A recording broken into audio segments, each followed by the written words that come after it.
Welcome back, everybody, and this is going to be our off-season free agency trade, everything off-season edition of the NBA. We are going to break down my top 10 teams based strictly off off-season moves and things that I've seen over the last week or so that caught my eye and that I think is going to play into next season. And then we're going to get into some live news and coverage and see what else is percolating around the league. We're going to close out basketball season, the 2024-2025 season, and then or in the future we're going to start moving into some NFL and college football as we get ready for football season. So we're looking forward to that here. But without further ado, some of the headlines that have been making news. I'm sure everybody's seen the now 17 trade, even though it began like a week or so ago.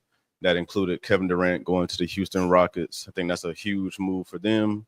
Um, Personally, I felt like they could have kept the team that they had and kind of went down the OKC route and stay young and just bring up their young talent. But I do understand that they weren't able to score in the half court in the postseason and stuff like that, and they had problems with scoring and efficiency and whatnot during the season somewhat as well. But they won 50 plus games.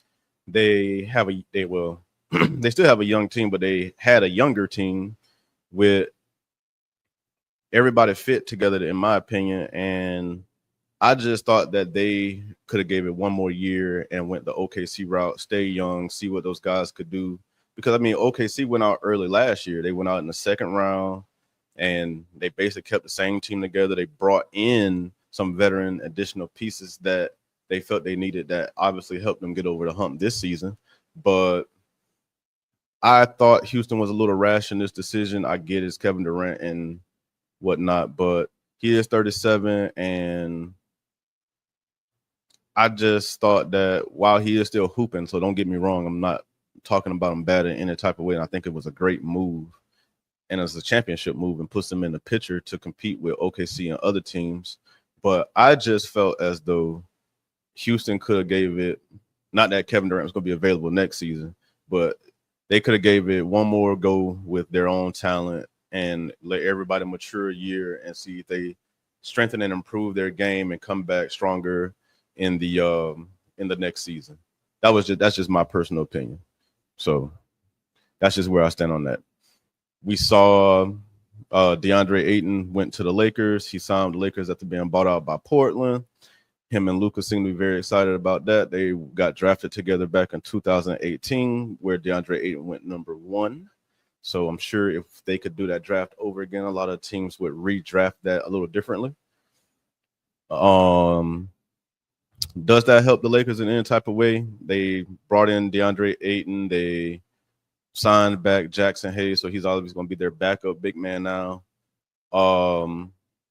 Does that do anything for the Lakers championship chances? They were number 3 this past offseason. This past season they lost to Minnesota in 5, not Lakers in 5, but they lost to Minnesota in 5. So this does help them a lot. I don't think DeAndre Ayton is this rim runner lob threat that they were hoping to get maybe out of Mark Williams when they made that trade initially before they canceled it. But it is a massive improvement from what they had last year after the Anthony Davis trade at center. So I guess it's a move in the right direction, but I'm not sure if this is a move that makes them a championship contender in any type of way. I'm not even sure if this is a move that keeps LeBron in town, if LeBron is going to stay in town. That's going to be subject probably from now through September. If nothing happens, obviously, then it's just going to be a continuous conversation. What's going to be the next move with LeBron? And for obvious reasons, because he picked up his player option, which either signals towards this being his last season, or maybe he wants to be traded and trying to get whatever value he could get out of his contract. So that's all I could see with the Lakers.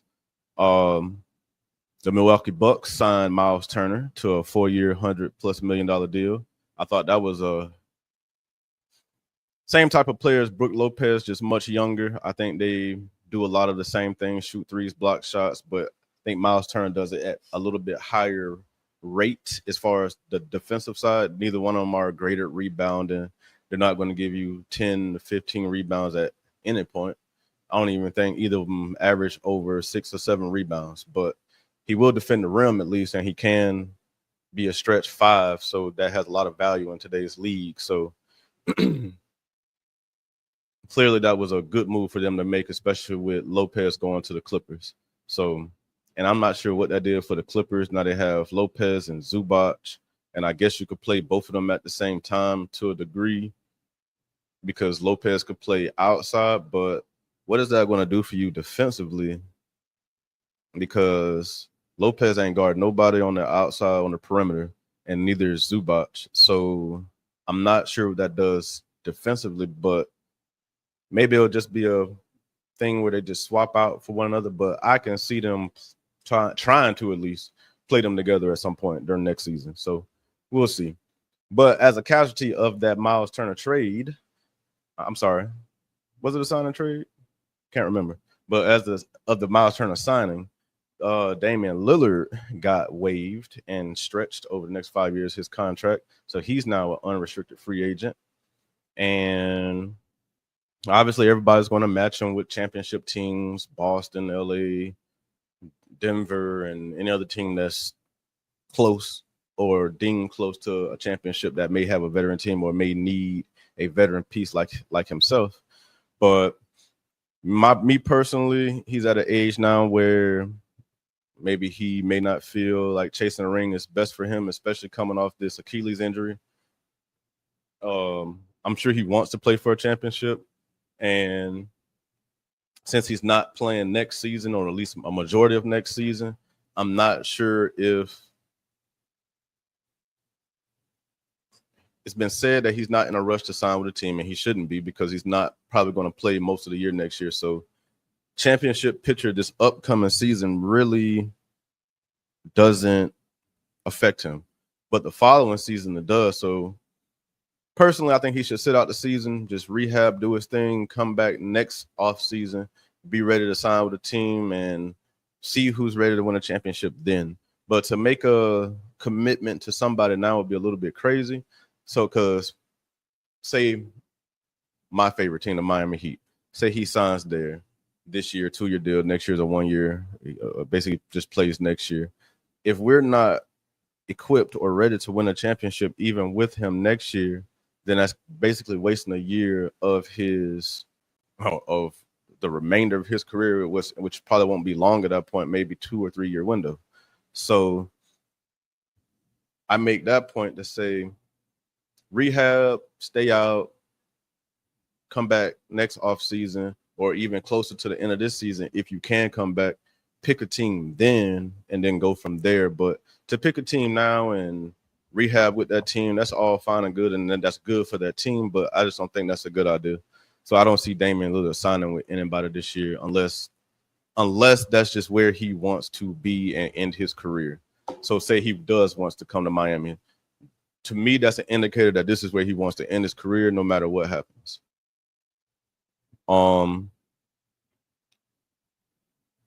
Other news around the NBA, this past week, SGA signed his record extension. The Magic obviously traded Desmond Bane a couple of weeks ago. The Magic are going for it. I'm not a Magic fan, even though I'm from Orlando, or Orlando area. But the Magic are going for it. This trade told me that they're going for it. I don't think I can recall seeing the Magic make a trade this significant in my lifetime of 38 years. So I just don't think that this signifies to me that the Magic are finally going for it. And they had the players to go for it. They could have beat Boston this year, and they could have beat Cleveland last year. So the Magic are going for it with this trade. Gave up a bunch of first-round picks. Memphis did well in the return. So the Nuggets added Cam Johnson and Bruce. They brought Bruce Brown back. They brought in Tim Hardaway Jr., so they're solidified their wing position after trading Michael Porter Jr. for Cam Johnson.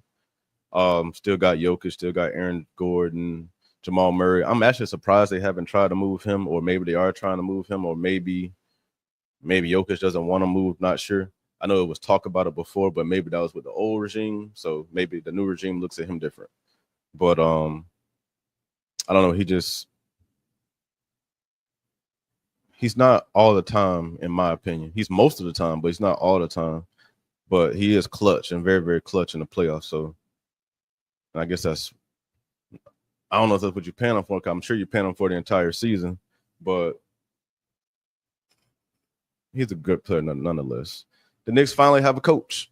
They hired Mike Brown. He was fired last season from the Sacramento Kings, oddly, but they picked up Mike Brown. Congratulations to them. I don't think they should have fired Tom Thibodeau. I'm not sure what offseason moves they've made. I don't recall them making any yet, or at least not any big ones. I think they picked up Jordan Clarkson, I know they picked up Jordan Clarkson, but I'm not sure what that does for their team either. Just because the East will be significantly weaker with Halliburton going down, with Dame going down, and now waived, and with Jason Tatum going down, and Boston trading all their pieces away. Well, not all of them, but Porzingis to the Hawks, Drew Holiday to Portland, and then some of the pieces that they've got back. They lost Cornette. They lost maybe it was just Cornette that they lost to another team, but the pieces that they brought in and the starting five that on paper that they are going to put out next season seems like they're in some sort of new version of tank, because trying to tank in the NBA doesn't necessarily work because you're not guaranteed the number one pick. Look at Utah. So they're going to go into some version of a tank and maybe get a high draft pick next season. And with Tatum coming back, maybe they bring Jaylen Brown back then too, but they're going to be more expensive. I think they still have to re-sign Peyton Pritchard, I believe. So, and a lot of players you see aren't really doing anything, like Jonathan Kuminga. Maybe Peyton Pritchard falls into this category as well. And a couple other players that are restricted free agents, Josh Giddey, they're not getting their money, or they haven't gotten paid yet because there isn't another team with cap space to give them an offer sheet that their current team has to match. So they're kind of in this, they're in a weird place where I think the best decision for all of them may be just to sign their qualifying offers and let this be the last year of their rookie contracts, and then go into next offseason with as an unrestricted free agent and see what happens from there, quite honestly, because they don't really have a lot of options right now if you're a restricted free agent. But let's get into, like I said, my top 10 teams based off the offseason moves, and we've already talked about some of them. But this isn't in any particular order, but well, maybe it is like A to whatever, but I do think the Atlanta Hawks had a great offseason. They brought in, if Porzingis is healthy, then this is an awesome move. They still have the other center, number 13. I can't pronounce his name, so I'm not going to butcher it. They still have the number one pick from last year, Reese Jasay. You still have Trae Young. You still have Dyson Daniels. Is it James Johnson? I can't remember his name. Number one. He'll be coming back next year. He looked like an all-star this year, or on the breakout. Oh, he definitely had a breakout season last year before he got hurt. But with the addition of Kristaps Porzingis, especially if he's healthy, then they brought in Nickeil Alexander-Walker, and they brought in Luke Kennard. So assuming that the chemistry, meshes, obviously. So assuming all things are equal and good, the Atlanta Hawks are having and have had a great offseason so far. Houston Rockets, we've already touched on a little bit. We've talked about the Kevin Durant trade. They just traded Cam Whitmore to the Washington Wizards, so happy for him. That'll give him more playing time. I think he's a hooper, and I think he'll do wonders with that playing time that he'll get in Washington, because I don't think they have much at the 3. The Denver Nuggets, like I mentioned before, they brought in Cam Johnson, Bruce Brown, Tim Hardaway Jr. They kept David Adelman, who led them to a pretty good playoff run, even after all the firings and drama, how they ended their season. Not sure if they're going to bring Russell Westbrook back or not. They could. But even without that move yet, I think they've had a pretty good offseason. The Orlando Magic, like I said, they are going for it, in my opinion. Yeah, they traded Cole Anthony, but they kept Suggs, they kept Wagner, they kept Banchero. They still have Wendell Carter. They re-signed Mo Wagner.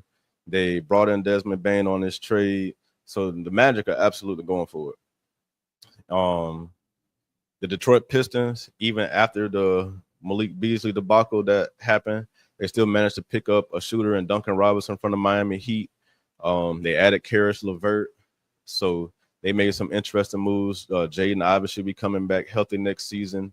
So I think that'll help them a lot in their rotation with Cade Cunningham. And they still have Duran at center, still have Tobias Harris. So they lost Tim Hardaway Jr., obviously, but they picked up some other pieces, LeVert and Duncan Robinson, that can replace his production. So I think that the Detroit Pistons had a pretty good offseason as well. OKC Thunder, they basically are fielding the exact same team that they brought in this year with a brand new first round draft pick who may or may not get time because they haven't lost anybody. They gave Shea an extension. They're obviously going to extend Chet Holmgren and Jalen Williams at some point during this offseason. So they're locked in. They're built to compete, and they're probably going to be in this top offseason category and every other top category for the next couple of years. We have the Dallas Mavericks. They drafted Cooper Flag this past week. They re-signed Kyrie Irving. We're going to talk about him later in a little bit. But I did see where he made a comment about his future. But the Dallas Mavericks, number one draft pick after not having this terrible season, just kind of interrupted by a Luka trade or Luka AD trade and injuries because AD got hurt as soon as he got there. But they brought back they still have Lively. They brought back Gafford on an extension. So brought back Kyrie on an extension. They still have Klay Thompson, still have Christie. So, and they still have Marshall, so they're still going to field a nice, deep team, especially once Kyrie gets back. They brought in D'Angelo Russell as well. So, chemistry obviously is going to come into play with all these teams that made a lot of roster changes. But I believe that the Dallas Mavericks, assuming all things are good, made a lot of good offseason moves. And the Cleveland Cavaliers brought back Larry Nance Jr., they brought back Sam Merrill, and they got back. I'm sorry, not got back, and they traded Isaac Okoro for Lonzo Ball, which if he's even somewhat healthy, I think is an upgrade from Okoro, and that was just a player swap, no pick, so no harm, no foul, just money there. So the Cleveland Cavaliers made a good move, especially with Garland dealing with injuries and stuff the last couple of seasons. I think this gives them a solid backup point guard option. And Lonzo is 6'6", so he could play alongside Donovan Mitchell and Darius Garland at the small forward position in some of these lineups, in the small ball lineup. So, and that gives them a player that can handle the ball and also hit outside shots, and he plays defense. So, in my opinion, those were good moves for the Cleveland Cavaliers. So, with all those moves that we talked about, who you guys think is the most improved roster for this next season coming up? Like, if you guys are playing 2K, who are you going to play with? I mean, I would like to say I'm going to play with the Miami Heat, but, I am going to play with the Miami Heat, but I may play with some other teams too. Do you guys agree with my grades and my list? I didn't really give my grades, but I did give you my list. So you can probably assume what my grades are from top to bottom of that particular list. I know you didn't see the Lakers on my list. I gave them, if I gave them any type of grade, the Lakers and the Knicks, I would give them a solid D because they haven't really done anything this offseason and they seem to be in more trouble than moved in the right direction. The Knicks with the coaching change after back-to-back 50-win seasons and getting this close to the NBA Finals this past season and then firing their coach, don't seem like there's a lot of faith in anything going on there. And then with the Lakers, I just don't think you could put them on top of anything until we truly know what's going on happen with this LeBron James situation. And until that's settled, then nothing else really matters. I mean, quite honestly, nothing else really matters. But now we are going to let's transition and let's go see what some of this breaking news right now is. I'm going to pull up some Twitter, pull up some Shams reports, see what we have going on there. Just going to react to a few things and see what's out there in the news. And Let's see what they have going on here. The Denver Nuggets have informed Jonas Valanciunas reps that the franchise fully intends to honor his contract, and the Nuggets view him as a critical center addition to back up Nikola Jokic. So they are not letting him out of his contract to go play in Greece. So I know that was something I think he wanted to do, but I mean, I guess he can't control the teams that have his rights and stuff like that. So he'll be stuck in Denver unless he stinks up the place or whatever. Maybe they'll trade him. I mean, I guess he can always get traded again, and then maybe he can, whatever new team gets him, could release him.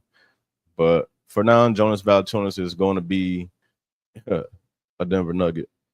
We talked about the 7-team trade already. Like, this is crazy. I'm not even sure why they did a 7-team trade, because some of these trades were one-on-one trades in the beginning, and I just don't see. I guess maybe it saves money, but the only team that really getting some action is Phoenix. You know, Houston got Durant and Clint Capella, and I'm not sure. What do you guys make of the whole Clint Capella thing? Because I'm just honestly not sure what value Clint Capella has to the Houston Rockets. He's not going to start over Sengun, and they re-signed Steven Adams, and he was the backup last year. So is Clint Capella number 3? Steven Adams nor Clint Capella could play power forward. And Sengun maybe in short spurts could, but it gives you depth at the center position. But I'm not sure, unless he's a trade piece for later. I'm just not sure why they brought Clint Capella back to Houston. That just, it made no sense to me. So if anybody can make sense out of that, please let me know what you think in the comments, because the Houston Rockets bringing Capella back, especially Capella wanting to go back, and maybe it was a money thing, or maybe he just likes the tax-free money in Texas. I mean, that could be a thing too, but he just had better options in my opinion, but maybe the money wasn't better. So I guess you have to consider all of that too, but I'm not sure why he went back to Houston, and I'm not sure what it does for either party. You know, Brooklyn, like I said, Brooklyn got 2 second rounds.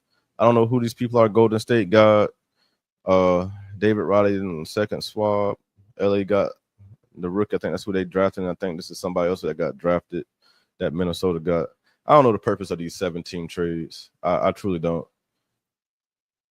I mean, well, I guess it never happened before, but these 4 or 5, like, what's the point of them? 2, 3, I kind of get, because maybe you have some pieces I want, whatever. But once we start getting into 4 and 5-team trades, like, how does it even work? The Grizzlies are trading center Jay Huff to the Pacers. Okay. Sure. You lose Miles Turner to the Bucks. From what I read, you lowballed them. So maybe true, maybe not true. Who the hell was their backup center? Thomas Bryant, and what was the other guy's name? I don't even know his name. But now you're bringing in Jay Huff. Maybe the Pacers are doing what Boston's doing and going into some type of little mini rebuild type of thing. Your star players hurt. You lost your next best. Basically, I guess your next best player in Miles Turner. So I guess they're just saying, okay, let's semi-tank this season and let's just see where we land. And I'm sure they have draft picks or whatnot. And because you can't, like, if we're being honest, this is not a winning move. Picking up Jay Huff, no offense, it's not a winning move at all. Rockets traded Cam Whitmore to the Wizards. We already talked about that. That's a good move for the Wizards and for the Rockets. It opens up, space there. I think the Wizards will do real good with him. He'll get playing time now to spread his wings. After departure of Miles Turner, Pacers trade for Jay Huff, who averaged 6.9 points, 2 rebounds, nearly 1 block, and 11 minutes per night. 41% from 3, 64 games.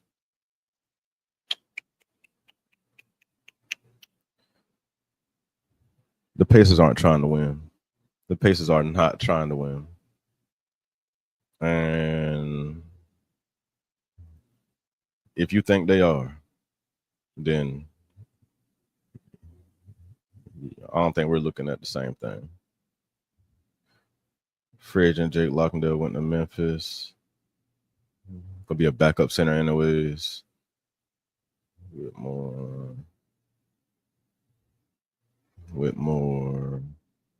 I already talked about Mo Wagner going back to the Magic. I mean, his brother's there, so why not? Two-way deal in Philly. Lakers brought back Jackson Hayes. Like I said, clearly he's going to be the backup center. I mean, he's a good lob threat. I think he'll be a good backup center. I think he is a good lob threat. I think if he gets a little stronger, like he need to put some, maybe like gain like 10 pounds. I don't think he would lose much athleticism, but I think that would help him just be a bigger threat defensively. But coaching move, Shamgar joined. Like Jason Kidd's losing a lot of his staff. Jared Dudley, Shamgar. So he's going to have to get some new staff guys as well. Oh, he brought Frank Vogel in. So I guess they switched roles.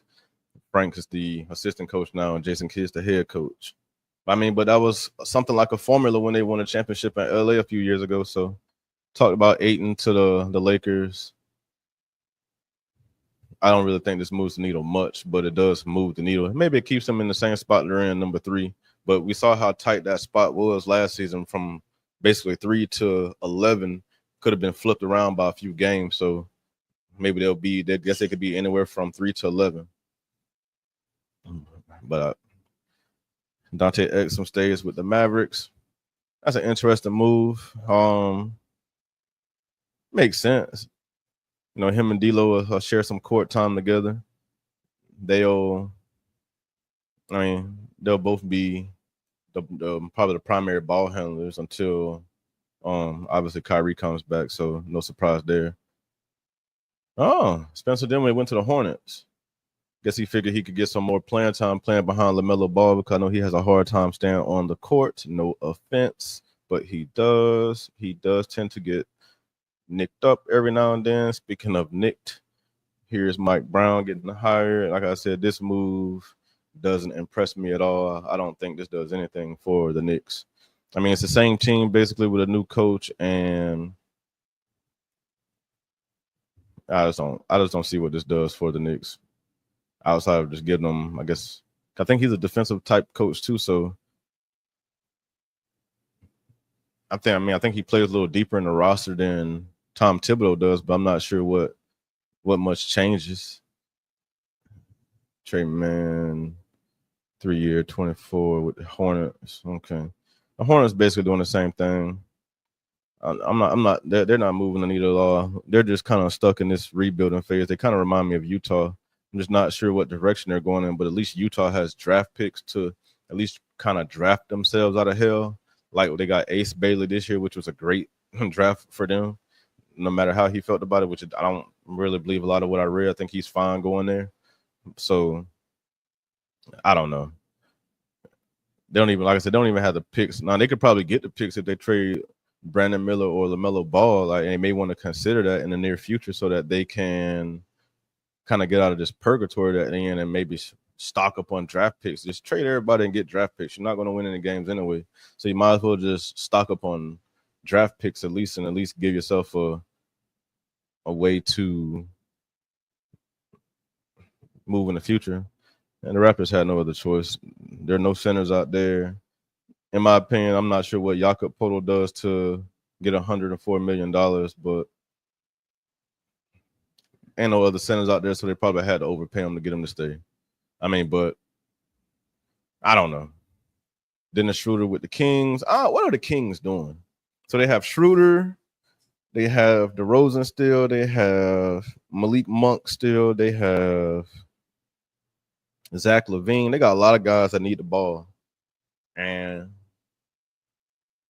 that doesn't usually add up well for, team assist and assist to turnover ratio and things like that. I'm just not sure what the King. What direction are the Kings moving in? Like, since Chris Webber and that team left all those years ago, and Mike Brown got them to some type of relevance again, and then they got rid of him, and then Fox got traded to the Spurs. It's just like I don't think they enjoy winning very much. Like the beam was cool for a hot minute, and now it's like, well, that's over. Yeah, there ain't nothing really going on. All right, so we've covered a lot of everything that has taken place over the last week and a half, last couple of weeks. None of these moves are moving any needles. Gary Harris to the Bucks isn't moving any needle at all. So like I said, this was probably the biggest headline that I saw outside of Kevin Durant going to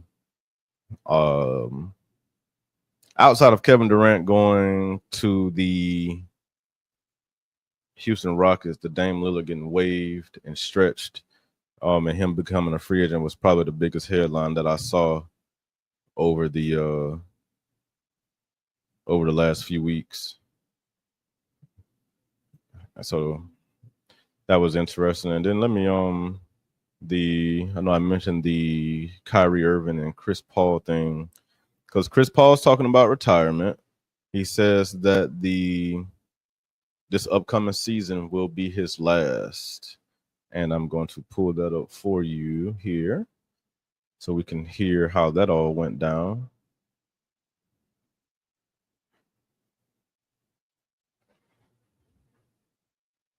Make sure I can hear this. Know you are playing at a high level, that you're in the twilight of your NBA career. Yeah. So how much longer do you intend to play? At the most a year. I just finished my 20th season, which is a blessing in itself. Mm-hmm. Yeah. So I think that says it all right there. Clearly, Chris Paul is going to call it after this year. So this will be his retirement tour. So I guess we'll see what the league and other teams put together for something special for him. I think he deserves. I think he's been a good ambassador to the game. And it was sad to see this old guard go. Carmelo's gone. Dwayne Wade is gone. Chris Paul and LeBron are it from that era. Are they? Yeah. Chris Paul and LeBron, that's pretty much it. Everybody else is gone, and then will officially be, well, then I guess you could include Kevin Durant and Steph as kind of like the tail end of that era, but we're almost at the end of that era, and we're about to be in this era of Jokic that we're in it. Trust me, we're in it. But Jokic and SGA and Anthony Edwards and maybe Jason Tatum, guys like that. That'll be the guys we'll be talking about for the next 5 to 10 years. So that'll be cool. And last thing I wanted to show you guys was the whole Kyrie Irving thing and about what he had to say about his injury and what his status is for next season. I'll let you guys hear that for yourself, and then you can react to it as you choose. Will you be back by playoffs? Don't hold your breath on that. You know what I'm saying? It doesn't mean that I won't be back. It's just I don't want to make any predictions on when I'm going to be back. I just want to be back 150,000% better. So I'm taking my time right now to really get healthy. I'm taking my time to really get my body right, other portions of my body right, and really just enjoy this recovery process, man. It's not pretty. Yes, it is a beautiful struggle, but I go through kind of the mental roller coaster ride of every day. Just want to be back out there. Will you be back by? So that's what Kyrie had to say about this upcoming season, and I promise you, the Dallas Mavericks aren't winning anything without Kyrie Irving. So could they make the playoffs? Sure, especially with this team that they have, and I think because it's pretty deep, I think they could have a playoff roster even without Kyrie Irving, but they're not winning the championship without Kyrie Irving. I don't even think they would sniff the second round without Kyrie Irving, but I could be wrong, and we'll see if I am. But I just don't see them making it very far without Kyrie Irving. But that is about it for this episode. That is going to be pretty much a close to our 2024-2025 NBA season. Thank you for my first season covering the NBA and doing what I could to hopefully bring joy and education and enlightenment to everybody's day. I look forward to doing it again in all the upcoming seasons. Like I said, we're going to be moving into NFL. Still going to be dropping clips and shorts and videos on the NBA, but we're going to really pick up on football, start getting ready for the football season, which starts here in like a month and a half. So, well, as far as college goes, the NFL is closer to about 2 months away, but we're almost there. We're getting close to football team, training camp, and all that stuff is getting ready to start getting up. We should probably have some more people getting signed in the NFL as we get closer to the start of the season, because there are still some wide receivers and stuff out there, but we'll talk about that later. If there's anything that you want me to cover or talk about, do anything differently, please drop a comment, let me know. Don't forget to drop your own top 10 or any type of list down in the comments. Let me know what you think about all the rumors and speculation that we have going on in the league. And thank you guys for hanging out with me on this day. I appreciate you. Please don't forget to like, subscribe, and comment.